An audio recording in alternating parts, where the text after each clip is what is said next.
Tuloy ko kayo. Tuloy ko yan. Ba, ito yung bahay namin ba? Yan, halip po kayo. Ay, siya ate. Kailangan. Ate!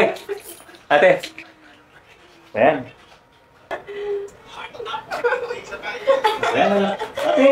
Uy, ate, ano ba? Kasi cellphone ka tapos nanonood ka ng TV, ano ba yan? Bakit? Ba't may nilaan? Mamaya na nga muna yan, ate. Mamaya na muna yan. Oh. Okay na yan. Teka lang, ate. Saglit lang. Ate, yung asawa ko nandyan, si Girlie. Girlie!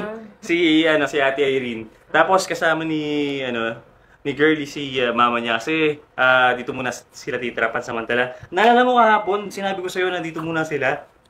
Saan sila dito titira? May naman na kwarto isa eh. Hindi ako na bahala dyan kasi iayos ko na yan kanina umaga eh. Nalabas ko na yung mga ibang gamit dyan eh. Ganun ba? Oo. Sige, ikaw bahala. Babe. So, bababa muna ako, ayusin ko muna yung parking ng sasakyan. Ate, baba muna ako, kunin ko na yung parking ng sasakyan, ayusin ko muna, ha? Sige. Okay. Sige, dito muna sila. Babe, ma, stay at home. Okay? Salamat. Ate, ikaw na muna bahala sa kanila. Salamat na.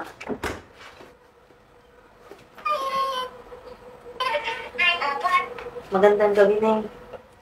So, hanggang... Tumuwi kay ate. Yan. Ay, ate, hindi pa rin yung asawa ko. Hindi mo nakamit kasi. Naman naman, medyo matagal ka nawala. Kaya, ayan. Si Girlie, si Ate Irene. So, yan. Kaya nga. Kumain muna tayo. Total, nagluto naman nata si ate, di ba ate? Oo, nagluto ako pero... Yun. Pang 2 tao lang yun eh. Ha? Ako na lang magluluto na. Ha? Ma! Hindi na po, okay lang ako na magluluto. Hindi, ayos naman. Saan ba yung kusina? Itulong sa... Sigurado po kayo? Oo, pagluluto ko kayo naman. Ito po yung kusina namin. Alay? Ito po. Are? Ayan, Ay, sige. Ate, sama ko na si Mama sa kusina. Ano mo saan? Yeah, I already sent the presentation. Pwede natin i-check. Oo, sa email kasi nandiyon. Ano kayo magandang pa? Okay. Alam ko na nga, yun lang. Sige. So, ganito na lang. I-open ko lang ulit yung email, tapos check ko siya kung pumasok. Pero, according dito, oo, nasend ko na siya kahapon pa eh. Wait lang. Ayan na? Pwede kasi niya ba? Ito na yung intense part! Dito! Ano? Teka, hindi ko maintindihan. Nagkasalisi pa sila. Ayan na. Pakiulit. Ano ba yun? Hindi pa nakita yung dalawa. Pakiulit nga, hindi ko kasi marinig masyado. Dito sa kanan! Oo. Nakabahan ako dito ah.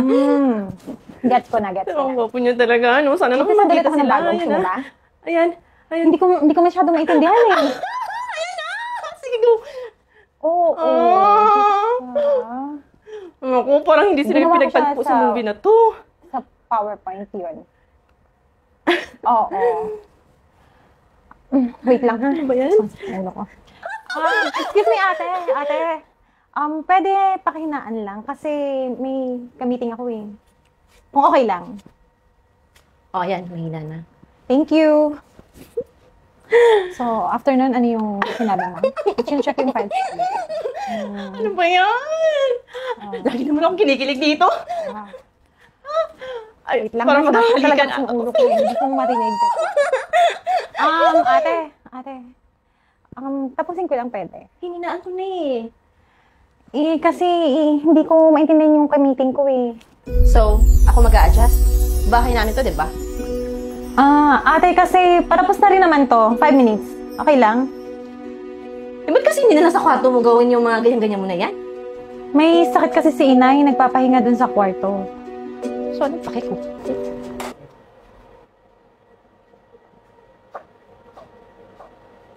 Inay, ikaw pala yung nariyan. Ako yung nagluluto ng paboritong ulam ng aking anak na si Yelan. Eriin yung matitipay ka sarap. Oo nga, no? Tapos ang bagal-bagal yung nanay. Hindi kasi ganyan yung paghiwa niyan. Ganito, pakipakita. Palibhasa.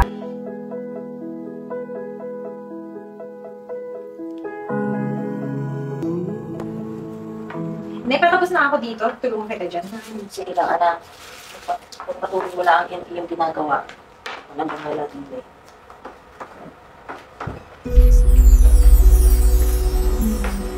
Nay, ano bang iyong hinahanap? Magtigil ka nga! Girlie, akin na kasi! Ate, Teka lang, Irene. Bitawan mo ang kami na anak ko, ihahampas ko sa iyo. Sige, subukan mo matanda ka. Aba, gayang ka? Ha? Wala kang modo? Gayang ka pinalaki ng iyong magulang? Hindi, anak. Ari na, sobra na eh. Ako'y nagtitimpi lang sa iyo at ikikapatid ni Kentrek. Pero ang ginagawa mo sa amin ng aking anak ay hindi maling-mali. Maling-mali. Hindi ko pinalaki magnanakaw ang aking anak. Nasobra ka na. Ika'y pinakikisamahan ko. Pero kami, pinakikitaan mo ng hindi maganda. Napakasama ng ugali mo. Sobra ka na. Tama na, inay. Ang anak ko, pinalaki ko ng may modo. Magalang, mapagmahal, punong-puno ng pagmamahal. Hindi mo katulad. Masama ang ugali mo. Ayun na nga eh. Pinatira lang kayo dito, tapos ganyan ang gagawin niyo sa amin? Mga magnanakaw kayo? Hindi anak, nasobra na yan eh. Sobra naman eh. Ate, bakit ba ang init ng dugo mo sa akin? Sa amin ang inay ko. Ano ba ginawa namin sa'yo? Hindi mo alam, ha? Ang sikip-sikip na ng bahay na to, tapos pinagsisiksikan niyo pa mga sarili niyo dito? Ate, asawa ako ni Ken. Asawa ka lang. Kapatid ako. Hindi nga tayo magkadugo eh. Abay talagang bastos ang batang are. Kaya hampasin ko na. Takot ka na. Ken, Ate! Ponso! Pinagtutulungan nila akong dalawa, tapos tinakap mo yung cellphone ko. Ma! Ate! Bigyan mo nga yan. Ma! Babe! Nakunin yung cellphone ko. Kanino ko pa hinahanap eh? Dito lang yung kagabi. Cellphone? Ate, yung cellphone mo? Pinatong mo dyan kahapon, nakita ko. Ito oh. Ito oh. Ate naman. Ate, ba't ba galit na galit ka kay mama at sa asawa ko? Hindi ako galit. Sila nga itong naaaway sa akin eh. Ate na ba? Narinig ko lahat ng mga pinagsasabi mo. Nasa labas ako ng pinto. Pinapakinggan kita. Pinapakinggan ko kayo. Ate naman. Nagkakamali tayo, nagkakasala tayo. Pero dapat marunong tayo magpatawad. Ikaw nga ate, di ba? Simula nung namatay sila mama at sila papa. Di ba anong ginawa mo? Nagloko ka ng pag-aaral. Sumama ka sa lokong lalaki na yon. Anong ginawa sa'yo? Niloko ka. Tapos walang-wala ka na. Lumapit ka sa akin. Di ba tinanggap kita? Bukas pahala dati. Di ba? Tinanong ba kita? Kung ano nangyari? Kung bakit mo kami iniwan? Di ba hindi? Wala ka narinig sa akin ate. Dapat lang, Ken. Kapatid mo ako, di ba? Ate mo ako.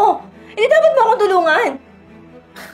Yun na nga ate. Kapatid kita eh. Kaya kita tinanggap eh. Pero ate, may asawa na ako.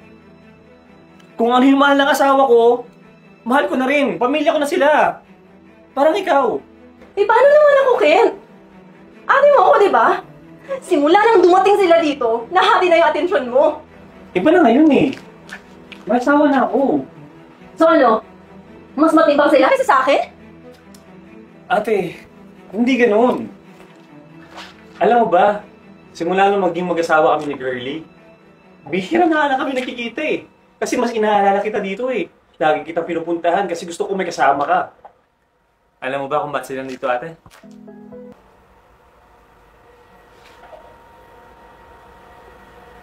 Kung hindi mo pwedeng paksamahan, ang asawa ko, tambiyanan ko, kami ang aalis dito.